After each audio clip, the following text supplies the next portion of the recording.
This is a podcast from the South China Morning Post.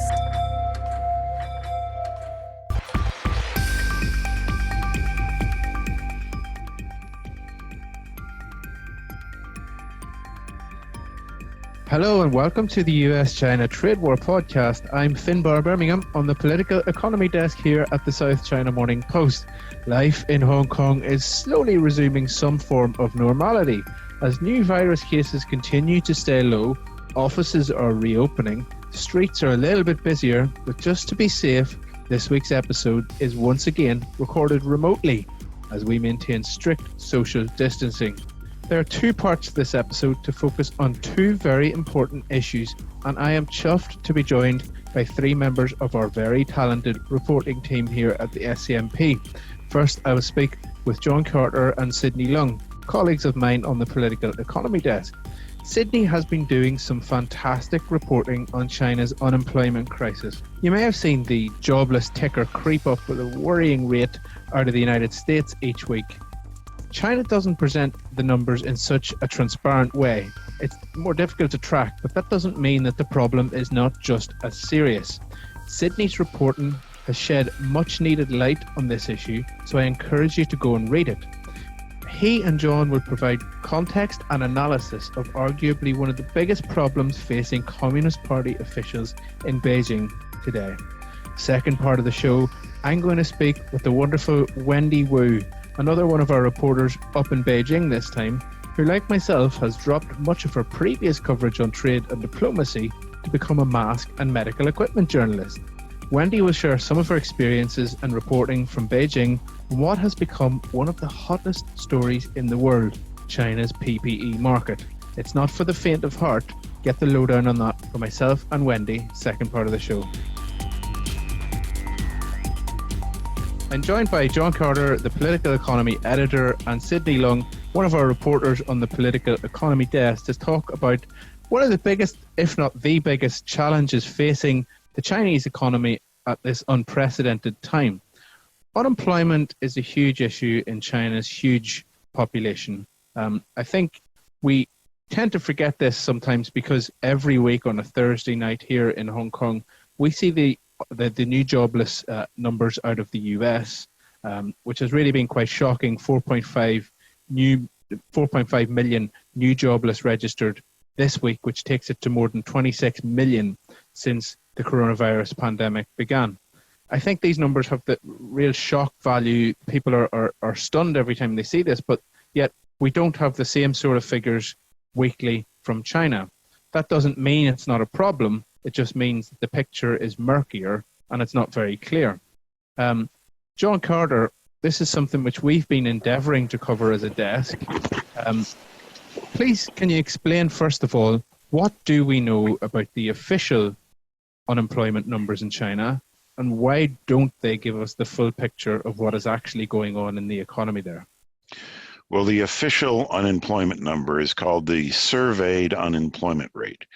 It's a survey of urban employees, and so gauges unemployment among those surveyed. Now, urban employees is the largest portion of the Chinese population, but it leaves out the large number of migrant workers who are mostly from rural areas of China. And these are the first people, these are the manual laborers, and so they're usually the first people to be laid off. And they were dramatically affected by the lockdowns in February because they went home for the Chinese New Year, and because of travel restrictions to combat the virus, were not able to come back. And so they were listed as, or they were unemployed because they weren't working at an hourly rate, but they're not included in this surveyed unemployment rate, which is what the official number is. Yeah, just to add some context to that, I'll bring in some figures here. China's urban workforce is 442 million, right? So in the first 2 months of the year, the unemployment rate among those people was 6.2%, which would mean 27.4 million people were out of work. That subsequently came down to 5.9% in March, but that's not really that high in the grand scheme of things if you think about that. But as I said, that only covers 44 442 million urban workers. It does not include, as John said, the 290 million migrant workers. And there are other issues with this jobless rate, John. Am I right in saying that this really only measures the sort of those long-term unemployed who maybe have had a couple of months out of a job? They've filed their report with the government. It's not just as simple as it might be in the US or the UK, where somebody, they lose their job and immediately file as unemployed.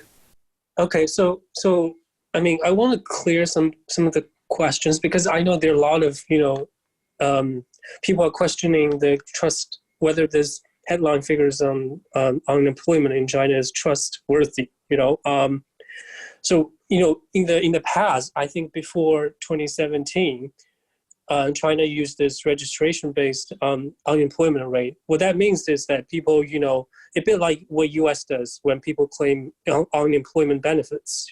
They register people who claim these benefits at the local, labor bureaus, right? And but not many, particularly like migrant workers, they would do that.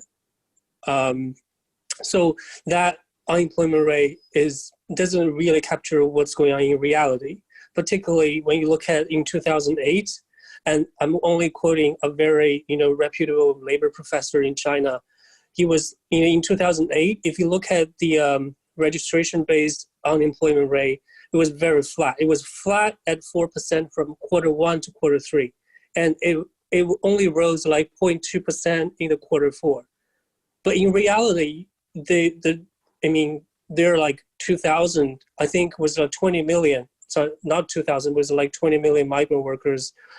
Their jobs are, kind of lost. So that's why that unemployment rate was not that really, useful. So after 2017, the National Bureau of Statistics started, release this survey based.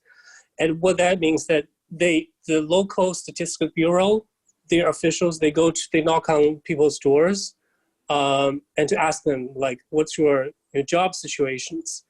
And what the people that are considered unemployed have to meet some criteria. Like, you have to be willing to work.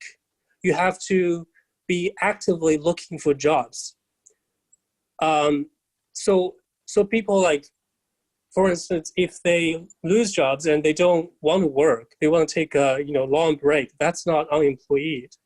And if you look at the official explanation from National Bureau of Statistics, I think in March, it said the people, the employed people, it was down 6% from January, but nearly 20% of those people are basically furloughed, meaning they have their jobs, but they are not, actually working in office. Mm-hmm. So, yeah, that's a bit of, why the unemployment figures is a bit of complicated. Yeah, it's interesting. Thanks, Sidney, for the context there. Tell us, you have written some great stories over the past couple of months about the challenges of unemployment. Particularly, I enjoyed your story about migrant workers in China.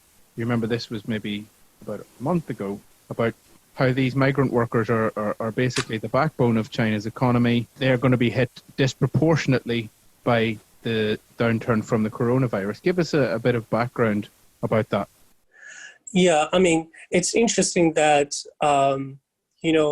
back in February, I remember when China was, very eager to get everything back to work, a lot of, local provinces, local governments are arranging these kind of charter transports, the planes, the trains, the buses. They're eager to ship all these migrant workers, living in the rural areas back to work. But then in March, something, because of the virus has become a pandemic.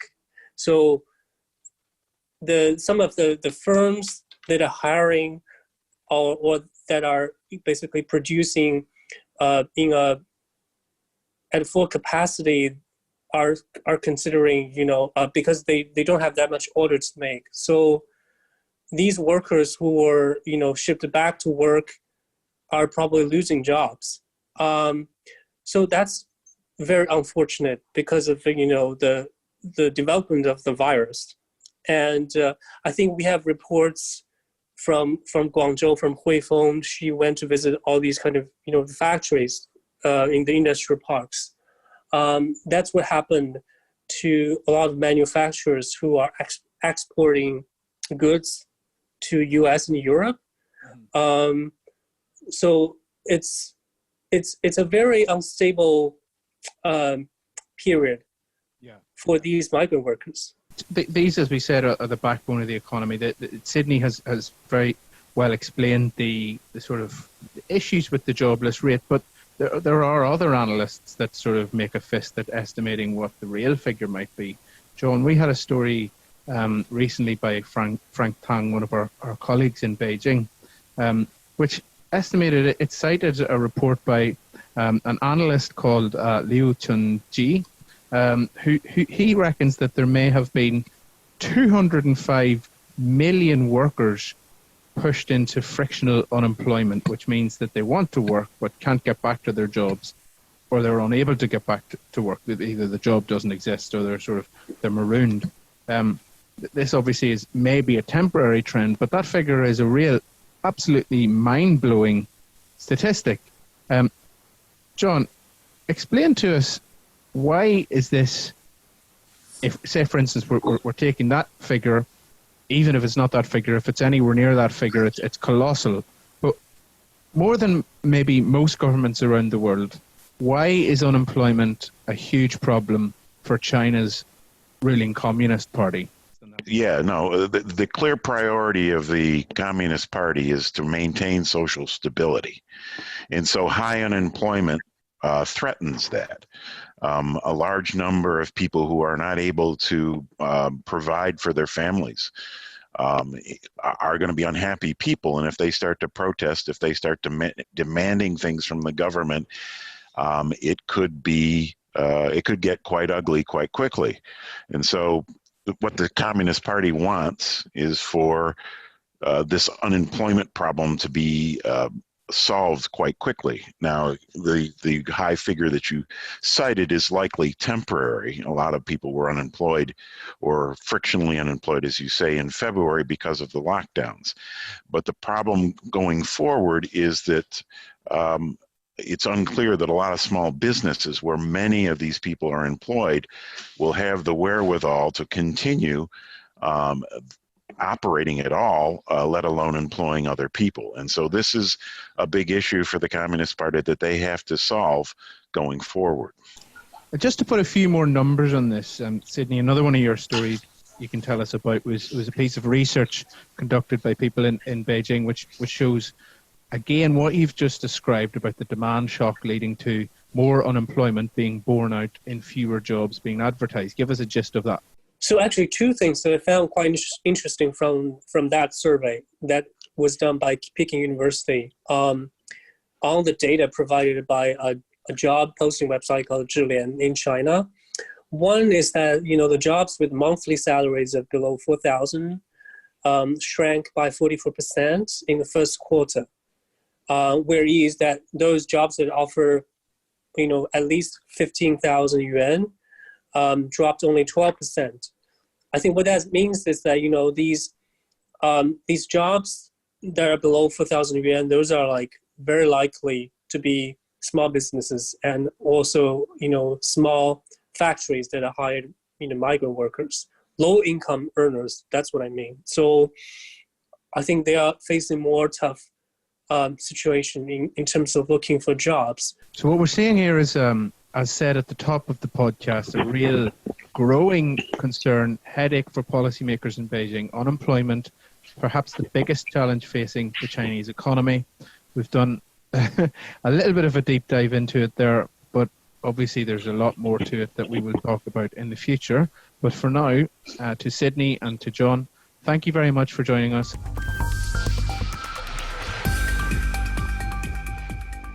I'm joined on the line by Wendy Wu from Beijing.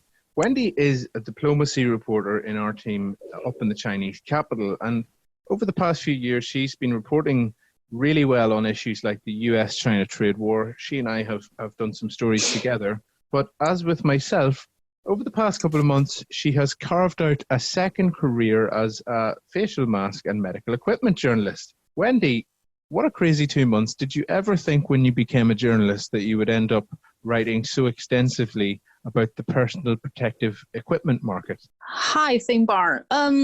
When I was first assigned the article doing stories about the PPE in the coronavirus, I was kind of getting no clue on how to find in-depth information and how to analyze the situation. So I talked to several PPE producers, and it was chaos at that time. But talking to different people in the industry, you may slowly get a whole picture of what's the situation in the PPE, especially after the Chinese government introduced the export ban of the PPE on March 31st. Yeah, that was just a big story because it really disrupted the market. Interesting thing for me has been how interested everybody else is in this stuff. I mean, if I write a story about masks and China and ventilators and testing equipment or thermometers, these pieces of equipment which people really weren't interested in before are really mainstream at the moment. People are really interested about that. How has been the reaction to what you've been writing? Have you noticed like a real wave of engagement from people? Yeah, it was a surprise to me that I received a dozen of emails from readers giving on this feedback of the stories we did. Especially, there were many people asking about anywhere to find the information of those licensed Chinese exporters. So I have to every time I have to send them emails with attachment of the Chinese ministry with that list.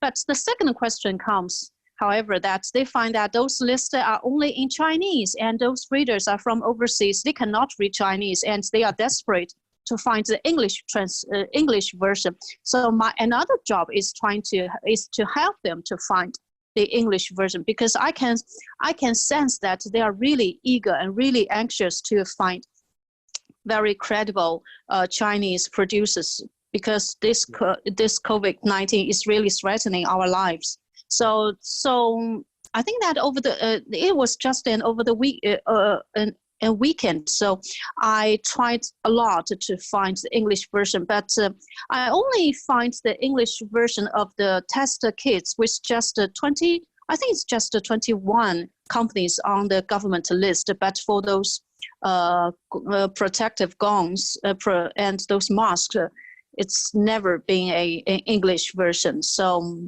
it's a regret for me, because I think that if the government really wants to help foreign partners or foreign countries to combat this, it should do a more deliberate work to offer the information. I had to reply. There is one reader. It's from a European country, and she is quite eager to ask my help to help them to find a reliable suppliers. And it is really painful for me that I cannot do a lot of help for them, because even me, who is a layman of this PPE market, sometimes I myself even struggling to find the masks for my family. It was not I cannot give them a very satisfactory answer. But finally, after 2 or 3 weeks, I managed to find a contact, and I just gave the contact to her to let them to direct. The thing that I've found time and time again when I've been writing stories about this is you earlier on you used the word chaos. It has been really chaotic, right? I mean, I wrote a story last week and the headline talked about the Wild West. Yeah. So many new people in the market on both sides, so many new people making these face masks, so many new people trying to buy these masks for the first time. And it's all because obviously the pandemic, people are desperate. What sorts of levels of chaos have you seen in the market? I mean, what sort of stories are you hearing from people that gives you this feeling of chaos? What whom I'm talked to often are other producers which are excluded from the government list. So generally, they are very angry. They are frustrated and disappointed about the government measures to do this.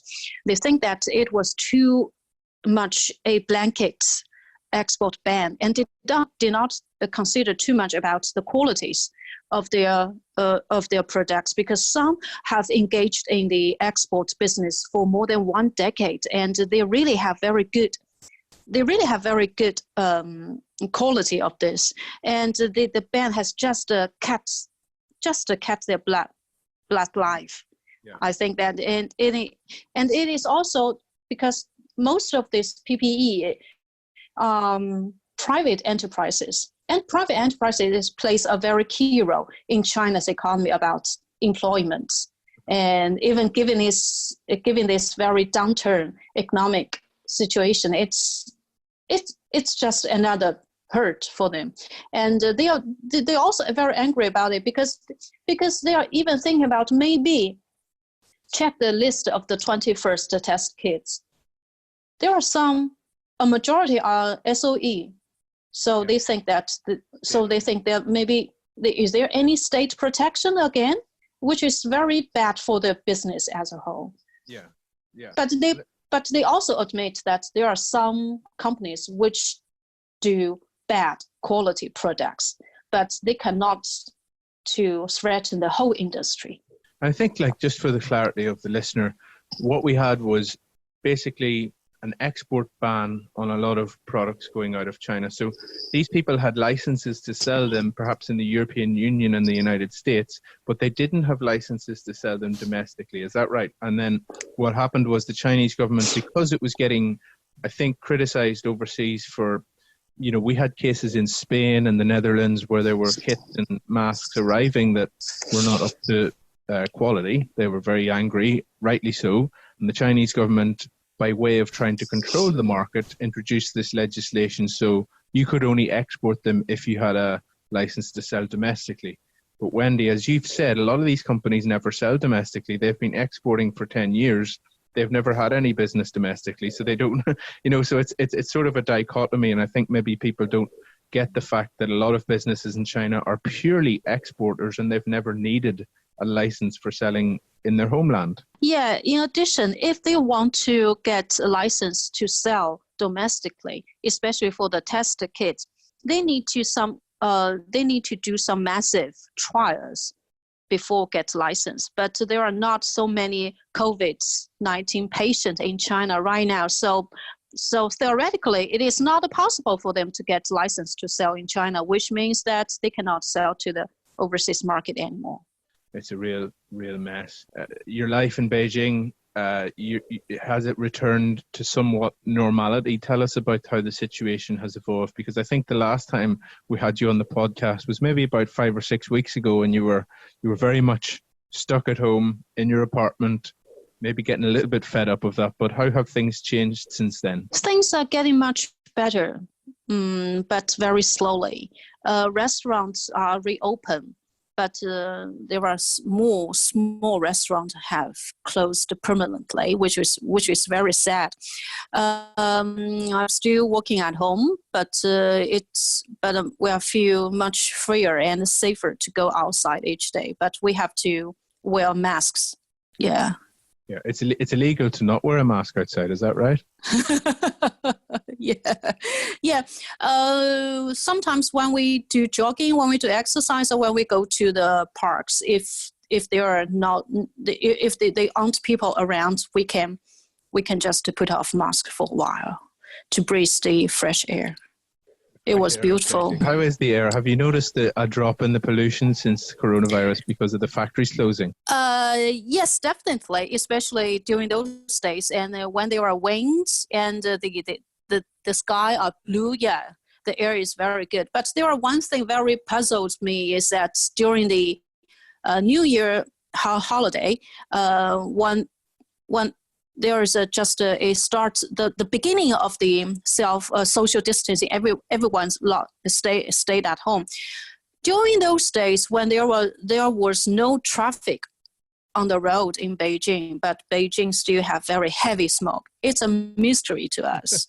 But recently, yeah. Yeah, maybe it was burning coal or something. Wendy, very nice to talk to you. Thank you so much for taking the time to join us, and stay safe in Beijing. And you too. Thank you for the invitation. Great to hear from Wendy about her coverage of the PPE beat from the front lines in Beijing. I can vouch from my vantage point in Hong Kong, it really is a chaotic beat to cover. I'm getting calls at 1 a.m. from people trying to tell me all sorts of weird, wonderful and very difficult to verify things from factories in China. Please take a moment to like, share and subscribe to this podcast wherever you might be listening. Check out some of the other podcasts in the SCMP stable, Inside China and Inside China Tech. We'll be back with you next week. Don't forget to keep washing your hands, keep your social distancing, and have a great week ahead. For more podcasts from the South China Morning Post, head to scmp.com, where you can hear more about technology, trade, culture, and society.